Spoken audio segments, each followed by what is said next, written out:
Cümleten selamun aleyküm hanımlar. Diva Patik YouTube kanalıma hepiniz hoş geldiniz. Bugün birlikte iki şiş dikişsiz çok güzel bir patik yapacağız. Ben patiğimde ana renk olarak griyi kullandım. Desenlerim için de 3 farklı rengim var. Bu desenler için elinizde kalmış artık ipler varsa onları da değerlendirebilirsiniz hanımlar. Hemen iplerimi kenara bırakıyorum. Şişlerim 3 numara. Dileyen misinalı şişte tercih edebilir. Modelim şöyle. Çok güzel, çok şık, çok kolay bir model hanımlar. Gördüğünüz üzere. Bu şekilde patiğimizin hiçbir yerinde dikişimiz yok. Tabanımız, topuğumuz. Bu patik benim elimin ölçülerine göre 37, 38 ve 39 numara ayaklar için uyumlu oldu. Daha büyük yapmak isteyenler bakın şu tam ortada ajurlarımız yani artırma yerlerimiz var. Buraya birkaç sıra artırma fazla yapabilir. Yani 2 sıra ajur daha fazla yapabilir. Daha küçük yapmak isteyenler de buradaki ajur sayısını 2 ajur eksiltebilir. İlmek sayısı azalınca ya da artınca patiğin boyutu da büyür ya da küçülür. Model bu. Hanımlar patiğimize bilek bölümünden başlayacağız. Kaç numara yapacak olursak olalım başlangıç sayımız aynı. Gri ipim ile şöyle ipimin ucunda bir miktar bir ip bırakıyorum. Hanımlar 50 adet ilmeğimi atıyorum. 1, 2, 3, 4, 5, 6, 7 bu şekilde 50 ilmek atalım gelelim. Evet hanımlar 50 adet ilmeğimi attım geldim. Hemen şu kenarımıza da bir düğüm atacağım. Şimdi geri dönüyoruz. Hanımlar bilek bölümünde 2 düz 2 ters lastik uygulaması yapacağız. Bilek bölümünü hanımlar benimle aynı şekilde yapın lastik bölümünü. Buralarda model eşitliği sağlansın diye bu aşamaya dikkat edin. Burada hanımlar ilk sırada kenar ilmeğimizi aldıktan sonra hemen yanına bir ilmek ters öreceğiz. Kenardan sonra bir ters, ardından 2 ilmek düz, 2 ters diye devam edeceğiz. 2 ilmek düz, 2 ilmek ters. 2 ilmek düz, 2 ilmek ters. 2 ilmek düz, 2 ters. Sıra sonuna kadar hanımlar bu şekilde ilmeklerimizi örelim gelelim. Sıra sonuna kadar ördüm hanımlar. Geri dönüyorum. Şimdi ön yüzdeyim. Ön yüzde olduğumuzu şöyle kabul ediyorum. Şu başlangıç ipimiz eğer sol taraftaysa ön yüzdeyiz demektir. Hanımlar şimdi arka yüzde ilk sıra lastiğimizi ördük. 2 düz 2 ters. Şimdi ön yüzde yine lastiğimize devam edeceğiz. İlmekleri gördüğümüz gibi öreceğiz.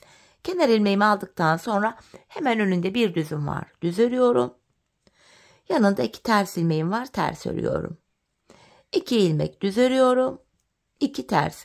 Bu ön yüzde lastiğimizin ikinci sırası oluyor. İlk sırayı arka yüzde örmüştük.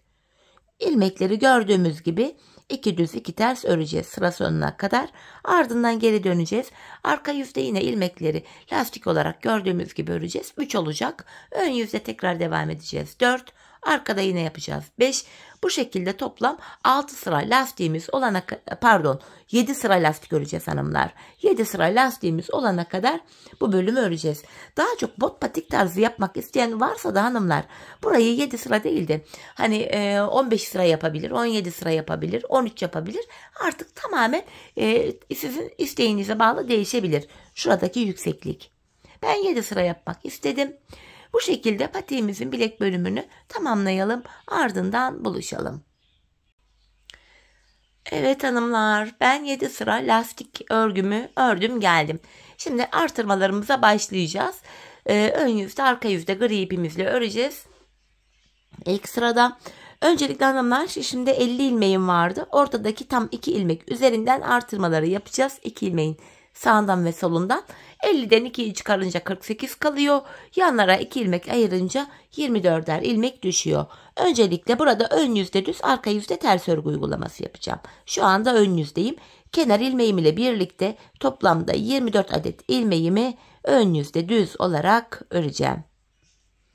Bu şekilde 3, 6, 8 ilmek olmuş. 9, 10, 11, 12, 13, 14, 15, 16, 17, 18, 19, 20, 21, 22, 23, 24 ilmek ördüm. Bakın ortada 2 düz ilmek var.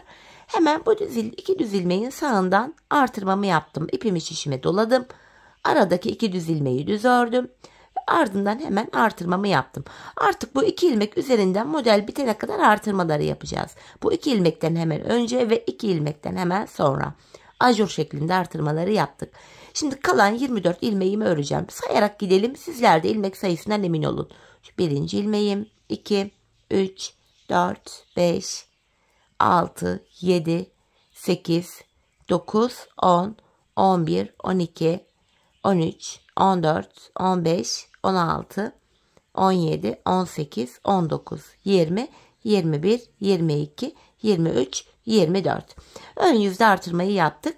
Şimdi geri döndük, arka yüzdeyiz. Her artırmada hanımlar ilmek sayısı ikişer ikişer artıyor. Arka yüzde kenar ilmeğimden sonra ilmeklerimi ters öreceğim. Artırma işlemini sadece ön yüzde yapıyoruz. Arka yüzde artırma yapmıyoruz hanımlar. İlmeklerimi arka yüzde ters olarak örüyorum.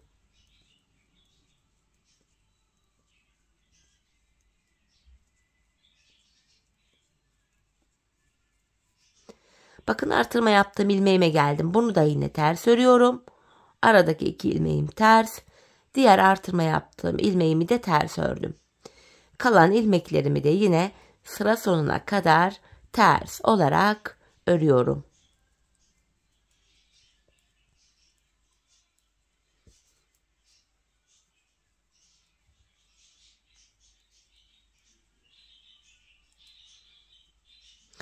Ön yüzde renk geçişi yapacağım için sonuncu ilmeğimi şöyle örmeden aldım.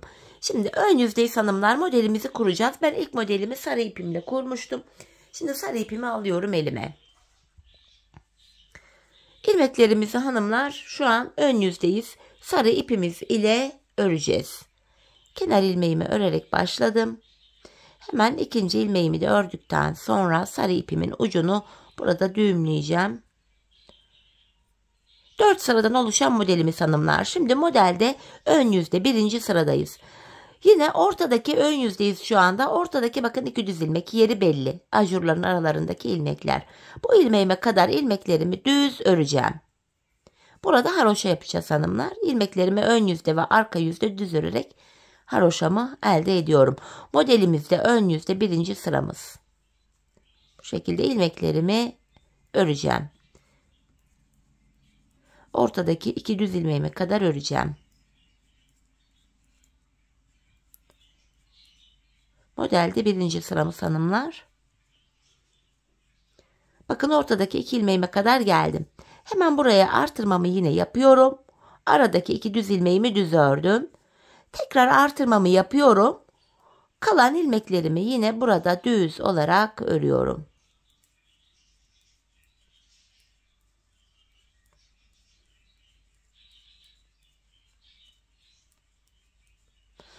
Ön yüzde modelimizin birinci sırasını bu şekilde yapıyoruz hanımlar.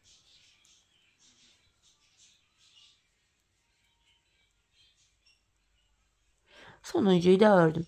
Şimdi geri dönüyorum.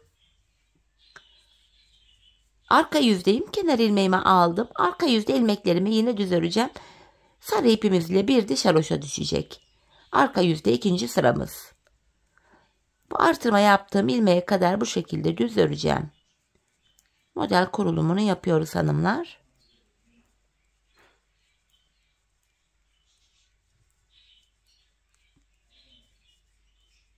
Bakın ajurlu olan ilmeğimi de düz ördüm. Aradaki 2 ters ilmeğim var. Bakın aradaki 2 ön yüzde düz olan ilmek, arka yüzde bunu model bitene kadar ters öreceğiz. Bakın sadece bu 2 ilmeği ters ördüm. Tekrar artırma yaptığım ilmeğimi düz örüyorum. Yani artık bu da haroşa oldu. Kalan ilmeklerimi yine sıra sonuna kadar düz olarak örüyorum.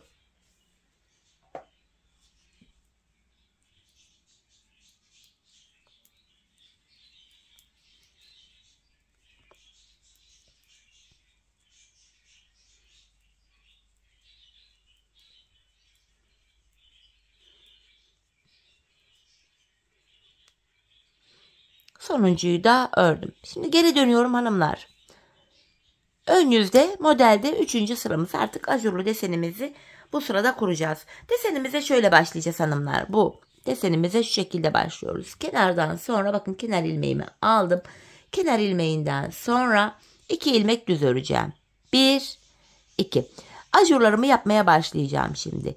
İpimi şişime doluyorum. Bakın kenarda 3 ilmek ördükten sonra ipimi şişime doladım. Öndeki 2 ilmeği kesiyorum. İpimi şişime doluyorum. Öndeki 2 ilmeği kesiyorum.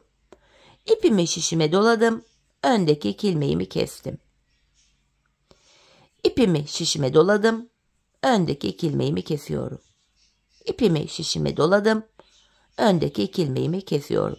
Ortadaki 2 ilmeğe gelene kadar modelimizi bu şekilde kuracağız hanımlar. Ön yüzde modelimizin 3. sırasında bu işlemi yapıyoruz. İpimi şişime doladım. Öndeki 2 ilmeğimi kestim. Bakın hanımlar, ortadaki ilmeklerime geldim. 2 düz ilmek var ortada. Hemen yanında 1 ilmek kaldı. Bu 1 ilmeğimi normal öreceğim artık. Bakın bu 1 ilmeğimi normal ördüm. Tekrar ipimi şişime doluyorum. Artırmaları yapıyoruz şimdi. Ortadaki 2 düz ilmeğimi ördüm. Tekrar artırmamı yapıyorum. Hemen şurada 1 ilmek düz örmüştük hanımlar artırmadan önce. Buraya da 1 ilmek düz örüyorum. Sonrasında buradaki modelin aynını tekrar edeceğim. İpimi şişime doladım. 2 ilmek kesiyorum. Doladım. 2 ilmek kesiyorum. Doladım. 2 ilmeğimi kesiyorum. Sıra sonuna kadar modelimize böyle devam edeceğiz.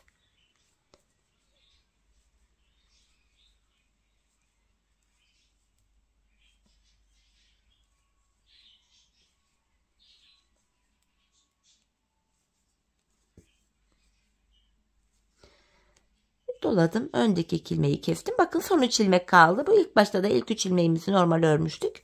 Burada da son 3 ilmeğimi normal örüyorum. Modelimizin ön yüzde 3. sırasını tamamladık. Geri dönüyorum hanımlar. Arkada modelin 4. ve sonuncu sırası. Kenar ilmeğimi aldıktan sonra arka yüzde ilmeklerin tamamını haroşa yani düz olarak örüyorum. Modelimiz bundan ibaret hanımlar. Bakın hepsini düz örüyorum. Kesim yaptığım ilmeklerim, artırma yaptığım bu ajur ilmeklerim hepsi düz örülüyor.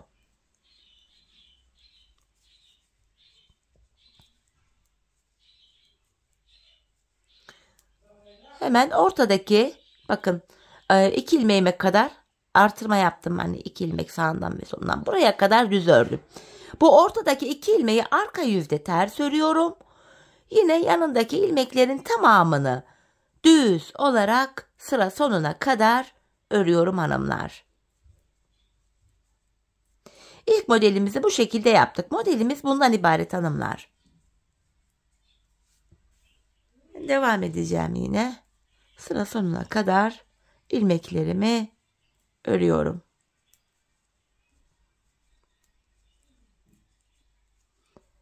İpi kendime doğru alıp sonuncu ilmeğimi örmüyorum. Çünkü ön yüzde yine renk geçişi yapacağım. Gri ipime geçeceğim.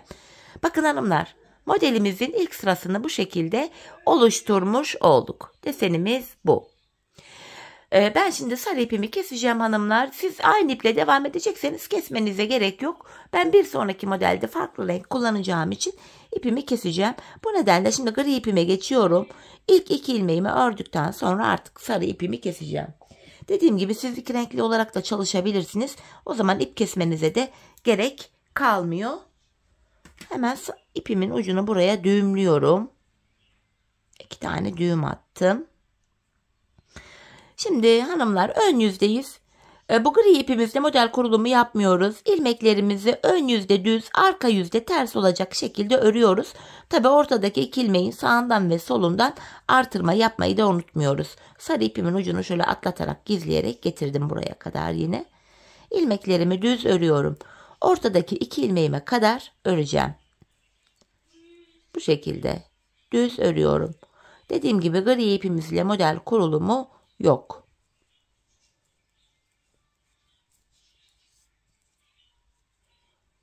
Bakın ortadaki 2 ilmeğime kadar geldim. Yine artırmamı yapıyorum. 2 ilmeğimi düz ördüm. Tekrar artırmamı yapıyorum. Kalan ilmeklerin tamamını sıra sonuna kadar düz olarak örüyorum. Gri iple model kurulumu yapmıyoruz. Sadece ortadaki 2 düz ilmeğin sağdan ve solundan artırmaları yapıyoruz hanımlar.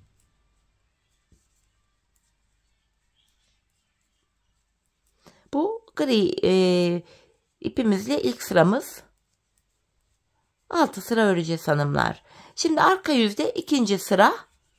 Hanımlar arka yüzde model kurulumu yok, artırma yok. Bu şekilde ajurlarımız, ortadaki 2 ilmeğimiz dahil hepsini sıra sonuna kadar ters olarak örelim gelelim. Evet, sıra sonuna kadar ilmeklerimi ters ördüm hanımlar. Geri dönüyorum. Ön yüzdeyim. Şimdi gri ipimizle 3. sıramızı yapacağız. Yine hanımlar bu sıramızda ilmekleri düz öreceğiz. Bu şekilde ortadaki 2 düz ilmeğin sağından ve solundan artırmaları yapacağız sadece bu sıramızda da. Her 6 sırada bir renkli modellerimizi kuracağız. Şimdi ön yüzde 3. sıradayız. Bu şekilde ortadaki 2 düz ilmeğime kadar ilmeklerimi örüyorum. Bakın ortadaki 2 düz ilmeğime geldim. Fazla örmüşüm. Evet, şuraya geldim. Artırıyorum. 2 düz ördüm. Artırıyorum. Yine kalan ilmeklerimi düz olarak örüyorum. Her artırmada ikişer ikişer artıyor ilmek sayılarımız.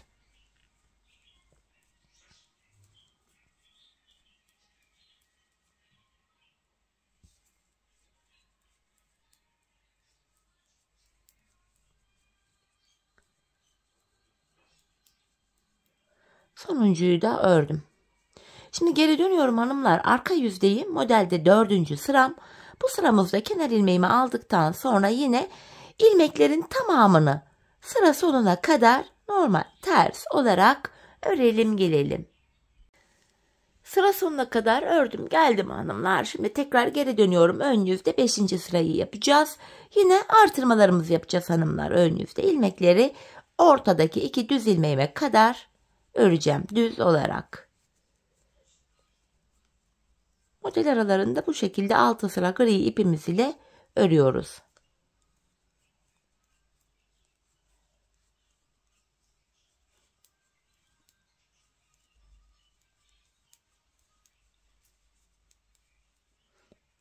Bakın ortadaki 2 düz ilmeğime geldim. Tekrar artırmamı yaptım. 2 düz ilmeğimi örüyorum.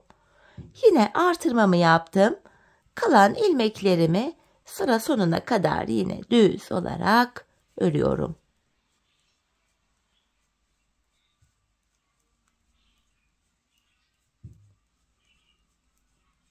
5. sıramızı da bu şekilde tamamlamış oluyoruz. Sonuncuyu da ördüm. Geri dönüyorum. Arka yüzde gri ile 6. ve sonuncu sıramız. Yine kenar ilmeğimizi aldıktan sonra hanımlar arka yüzde ilmeklerimizin tamamını sıra sonuna kadar ters örelim gelelim. Evet, geri döndük hanımlar. Ön yüzdeyim. 6 sıra gri ipimizle ördük. Bir diğer modelime geçeceğim. Beyaz ipimi kullanacağım. Şimdi ilk modelle aynı şekilde ikinciyi yapacağız hanımlar. Öncelikle bu defa ilk ilmeğimi örerek başladım. Hemen ikinci ilmeğimi de ördükten sonra ipimin ucunu buraya düğümlüyorum. Modelde 1. sıramız. İlk modeli nasıl yaptıysak ikinciyi de aynı yapıyoruz. Şimdi ilmeklerimizin tamamını modelimizin 1. sırasında düz olarak örüyoruz hanımlar.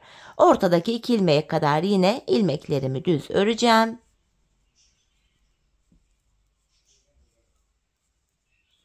Buralar normal düz örgü olduğu için hızlıca örüyorum hanımlar.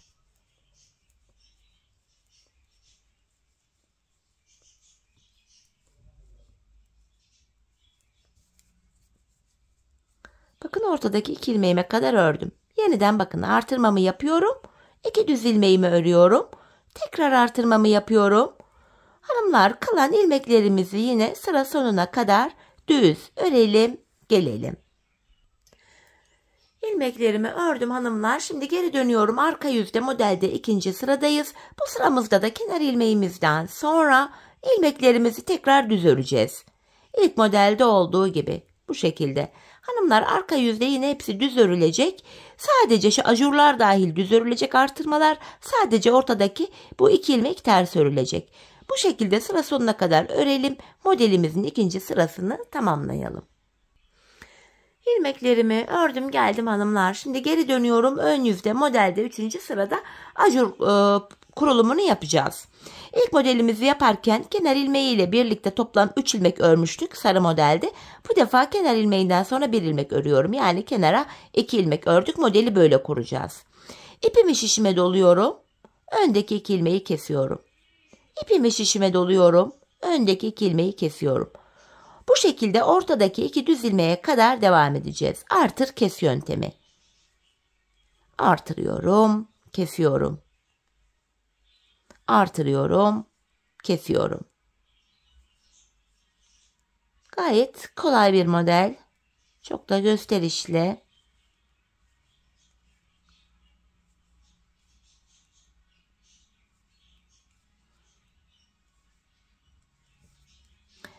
En son artırdım, kestim. Bakın ortadaki 2 düz ilmeğe geldim. Onun önünde bir düz ilmek var. Bunu normal düz örüyorum. Şimdi burada artırmamı yaptım. Bu 2 ilmeği düz örüyorum ortadaki.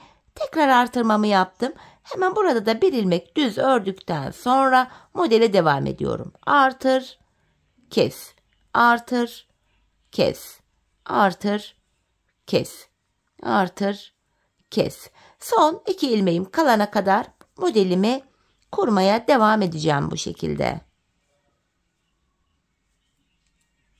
Artır kes yapıyorum. İyice anlaşılsın diye ikinci modeli de yine sizlerle birlikte kurmak istedim. Tekrar artır kes. Bakın son 2 ilmeğim kaldı. Kalan 2 ilmeğimi normal ördüm. Şimdi geri dönüyorum. Arka yüzde modelde 4. ve sonuncu sıramız. Kenar ilmeğinden sonra bu sıramızda ilmeklerimizi yine bakın hepsini haroşa olarak örüyoruz hanımlar. Sadece ortadaki 2 ilmeğimiz var. Sadece bu 2 ilmek ters örülecek. Kalan ilmeklerin hepsini düz olarak örelim. 4. sıramızı tamamlayıp ardından buluşalım. Sıra sonuna kadar ilmeklerimi ördüm hanımlar. Yine sonuncu ilmeğimi örmedim. Çünkü ön yüzde tekrar gri ipimize geçeceğiz. Böylece ikinci modelimizi de tamamladık hanımlar. Şimdi 6 sıra bu arada olduğu gibi gri ipimizle öreceğiz. Ortada artırmalara devam ederek yapacağız. Sonrasında bir diğer modelimize geçeceğiz. Ben bir diğer modelimi pembe ile yapmıştım. Bir diğer modelimizi kuracağız. Bir diğer modeli kurarken de hanımlar ajuru yaparken sarıda olduğu gibi yapacağız. 3 ilmek ördükten sonra artır kes yöntemini uygulayacağız. 1. ve 3. model aynı şekil yapılacak. Ardından yine bu 3. modeli de bitirdikten sonra ben yine 6 sıra gri ipim ile artırmalarıma devam ettim. 6 sıra. Sizler bu aşamada daha küçük numara yapmak istiyorsanız buraya 3. modelden sonra hanımlar sadece 2 sıra gidip gelip artırmalarınızı kesebilirsiniz ya da 2 tane daha ajur yapıp gri ile 4 sırada devam edebilirsiniz. Buraya kadar yapabilirsiniz.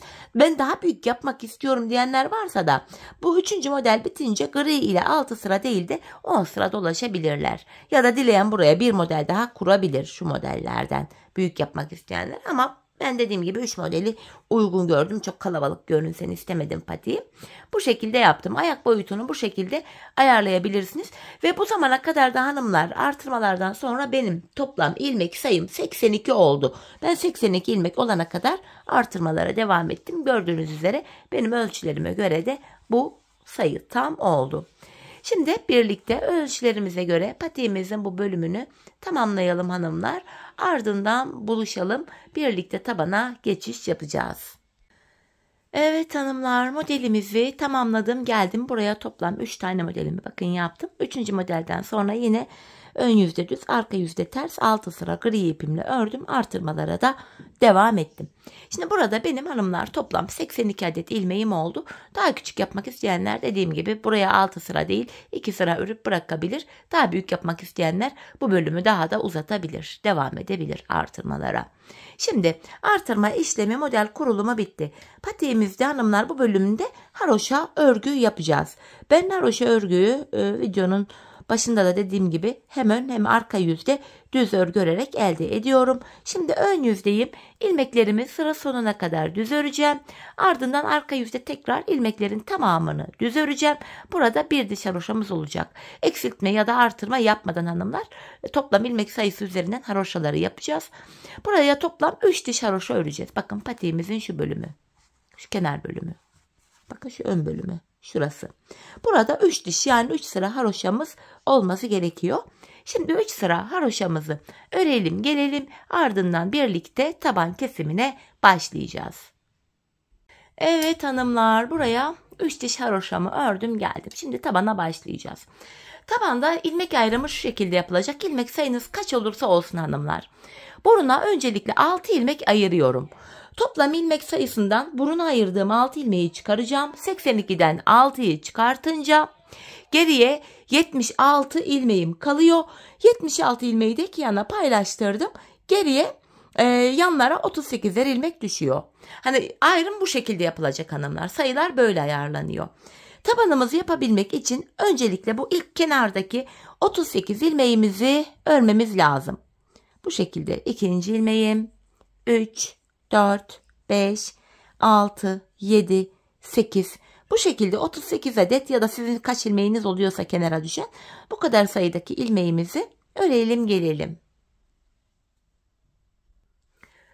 38 ilmeğimi ördüm geldim hanımlar. Şimdi patiğimizin burnu için 6 ilmek daha öreceğim. 1, 2, 3, 4, 5, 6. Saydığım anda burada da 38 ilmek kalıyor. Şimdi geri dönüyorum 6 ilmekten sonra. Bu taban bölümde ipim hep karşıda oluyor ve ilk ilmeğimi örmeden alıyorum. Şimdi 6 ilmeğimi öreceğim. Şu ikinci ilmeğim 3, 4, 5, 6. Ardından dönüyorum geri. Şimdi hanımlar, burada 6 ilmek ile bir diş haroşamızı oluşturduk. Burunda 6 ilmek var. Bu taban bölümde 12 ilmek olana kadar her sırada yanlardan birer ilmek örerek ortaya ekleyeceğiz. İpim karşıda, ilkini örmeden aldım. 6 ilmeğimi öreceğim. 3, 4, 5, 6. Bir ilmek kenardan örerek ortaya ekledim. 7 oldu. Geri dönüyorum. İp karşıda, ilk ilmeğimi örmeden aldım. 7 ilmeğimi öreceğim. 4, 5, 6, 7. Bir ilmek de kenardan örerek ortaya ekledim. 8 oldu. Tekrar geri döndüm. Yine ipim karşıda, ilk ilmeğimi alıyorum. 8 ilmeğimi öreceğim. 4, 5, 6, 7, 8. Bir ilmek kenardan örerek ortaya ekledim. 9. Geri döndüm. Şimdi 9 ilmeğimizi öreceğiz. Şu ilk ilmeğimi aldım. 2, 3, 4, 5, 6, 7, 8, 9. Bir ilmek kenardan örerek ortaya ekledim. 10 oldu. Yeniden geri döndüm. Yine ipim karşıda, ilk ilmeğimi alıyorum. 10 ilmeği öreceğim. 4 oldu. 5, 6, 7, 8, 9, 10. Bir ilmek kenardan örerek ortaya ekledim. 11. Geri dönüyorum. İpim karşıda, ilk ilmeğimi aldım. 11 ilmeğimi öreceğim. Şu 2, 3, 4, 5, 6, 7, 8, 9, 10, 11. Bir ilmek kenardan örerek ortaya ekledim. 12 oldu. Evet hanımlar, şimdi tabanda 12 ilmek oldu. Artık 12 ilmek ile taban örülecek. Kesimler başlayacak. Yine ipimiz karşıda, şöyle yapacağız. İlk ilmeğimizi örmeden alacağız. 11 ilmek öreceğiz. 12. de kesim yapacağız. Kenar ilmeğim 1, 2, 3, 4, 5, 6, 7, 8, 9, 10, 11. 12. ilmekte kesimimi yapıyorum. Yandan da bir ilmek alıp ikisini kestim. Kesimden sonra yine geri döndüm. İpim karşıda, ilk ilmeğimi alıyorum. Tekrar 11 ilmek öreceğim. 5, 6, 7, 8, 9, 10, 11. 12. de yanındakini de alıyorum. İkisini kesiyorum. Tabanımız 12 ilmek olarak bu şekilde örülüyor hanımlar. 11 ilmek örüyoruz. 12. ilmekte kesimimizi yapıyoruz. Bakın 6 ilmeğim oldu. 7, 8, 9, 10, 11. 12. ilmekte kesimimi yaptım. Hanımlar, tabanımız 12 ilmek ile bu şekilde örülecek. Biz bu kesme işlemine Sağ ve sol taraftaki ilmekler bitene kadar devam edeceğiz ve kesim sonunda şişimizde sadece tabanda kullandığımız 12 ilmeğimiz kalacak. Şimdi hep birlikte tabanımızı örelim gelelim. Evet hanımlar, patiğimin tabanını ördüm ve geldim. Şimdi burada kalan 12 ilmek ile patiğimizin şu arka bölümünü yapacağız. Yine ilk ilmeğimi örmeden alıyorum. İlmeklerimi son 2 ilmek kalana kadar öreceğim. Bakın son 2 ilmek kaldı. Bu ikisini kesiyorum. Ve hemen bir sonraki sıradaki kenar ilmek yerinden ilmeğin 2 kanadına birden girerek ilmek çıkartıyorum. Bu şekilde hem patiğimizin arkasını örmüş oluyoruz hem de arka bölüm kenarlara eklenmiş oluyor. Şu haroşalı bölümlerde haroşa yapacağız hanımlar. Diğer bölümlerde ön yüzde düz, arka yüzde ters devam edeceğiz. Şimdi geri dönüyorum. Yine ipim karşıda, ilk ilmeğimi örmeden aldım. Tekrar son 2 ilmeğim kalana kadar örüyorum. Son 2 ilmeğimi kestim. Geri dönüyorum. Bu sağ kenardan ön yüzde ilmek çıkaracağım. Öyle daha çok kolayıma gidiyor. Hemen şuradaki ilk kenar ilmek yerine girerek ilmeğimi çıkarttım. Patiğimizin arkası böyle yapılıyor hanımlar. Mantık bu. Son 2 ilmek kalana kadar öreceğiz. Son 2 ilmeğimizi bu şekilde keseceğiz ve bir sonraki kenar ilmek yerine girerek ilmeğimizi çıkaracağız. Tekrar geri dönüyorum. Yine burada haroşaya devam ediyorum. İpim karşıda, ilk ilmeğimi örmeden aldım. Yine aynı işlemi yapıyorum. Son 2 ilmeğim kalana kadar örüyorum. Son 2 ilmeğimi kestim. Şimdi de hemen şuradaki kenar ilmek yerine girerek ilmeğimi çıkartıyorum. Hanımlar, artık bundan sonrasında şöyle takacağım şişime ilmeğimi. Ön yüzde düz, arka yüzde ters örgü uygulaması yapacağız. Uyumlu olsun yanlarla diye. Şimdi ön yüzdeyiz. İpim karşıda, ilk ilmeğimi aldım. Son 2 ilmeğim kalana kadar ön yüzde ilmeklerimi düz örüyorum. Ön yüzde olduğum için son 2 ilmeğimi düzden kestim ve sıradaki kenar ilmek yerinden ilmek çıkarttım.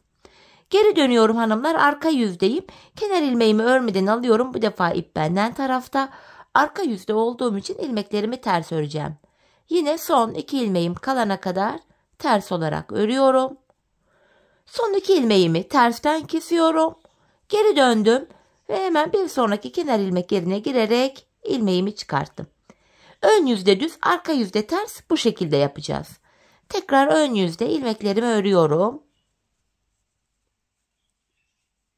Son 2 ilmeğimi kestim ve bir sonraki kenar ilmek yerinden ilmek çıkarttım.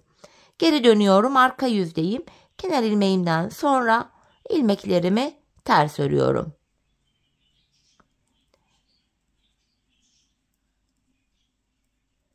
Yine son 2 ilmeğimi kestim. Geri dönüyorum. Bir sonraki kenar ilmek yerine girerek ilmeğimi çıkartıyorum.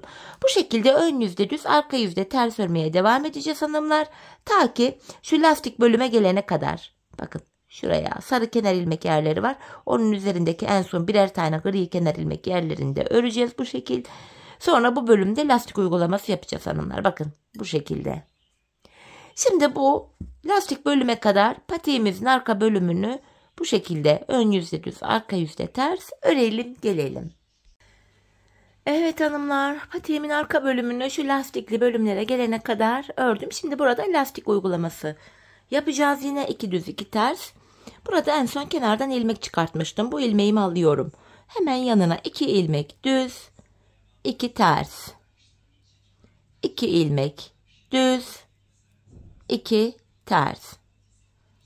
2 ilmek düz öreceğim. Son 2 ilmeğim düzden denk geldi. Düzden keserek örüyorum. Hemen sıradaki kenar ilmek yerine girerek ilmeğimi çıkartıyorum. Şimdi geri döndüm hanımlar. İlk ilmeğimi aldıktan sonra ilmekleri gördüğüm gibi örüyorum. Bakın hemen önde 2 ters var. 2 düz. 2 ilmek ters. 2 düz. 2 ters öreceğim. İkinci tersimi örerken bakın ters denk geldi bu ilmekler. Tersten keserek örüyorum. Geri döndüm ve sıradaki kenar ilmek yerine girerek ilmeğimi çıkartıyorum. Arka bölümü artık bu şekilde lastik olarak örüyoruz. 2 ters 2 düz. Yine 2 ilmek ters ördüm. Tekrar 2 düz. İkinci düz ilmeğimi örerken öndeki ikisini kesiyorum ve sıradaki kenar ilmek yerinden ilmeğimi çıkarttım. Bu şekilde devam edeceğiz. Ta ki son kenar ilmek yerlerine gelene kadar şuraya ve şuraya. Patiğimizin bu lastikli boğaz kısmını da tamamlayalım. Ardından buluşalım. Evet, ilmeklerimi ördüm, son kenar ilmek yerlerine gelene kadar artık kesim yapacağım hanımlar. İkişer ikişer toplayarak ilmeklerimi kesiyorum. Patiğimizi böylece tamamlamış oluyoruz.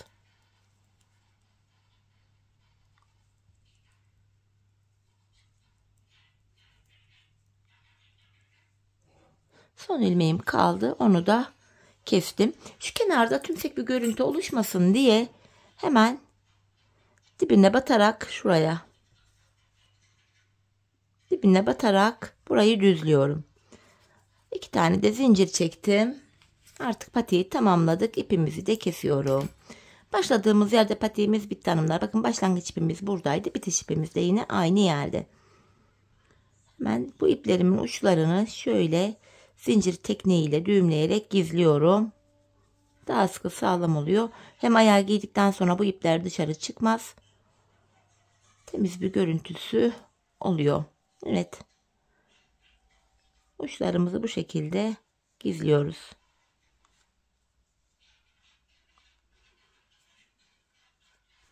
Gayet kolay bir modeldi hanımlar. Dikişsiz, gayet kullanımı da rahat, ayağı saran bir model oldu. Ben çok beğenerek, çok severek yaptım. Evet. Bakın hanımlar, patiğimiz görüntü itibariyle şöyle. Gayet esnek, ayağı saran bir model. Dikişsiz olduğu için de oldukça kullanışlı. Ayağı asla rahatsız etmez. Hemen manken ayağıma da giydireyim hanımlar. Modelimizi bir de ayağımızda görelim.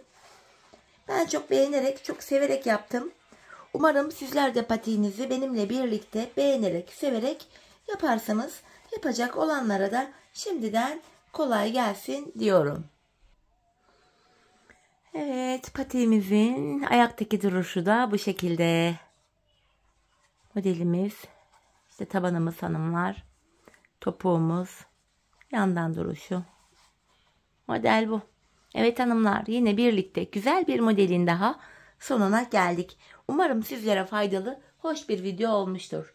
Yeni modellerde, yeni videolarda buluşmak dileğiyle. Şimdilik hoşça kalın, sağlıcakla kalın.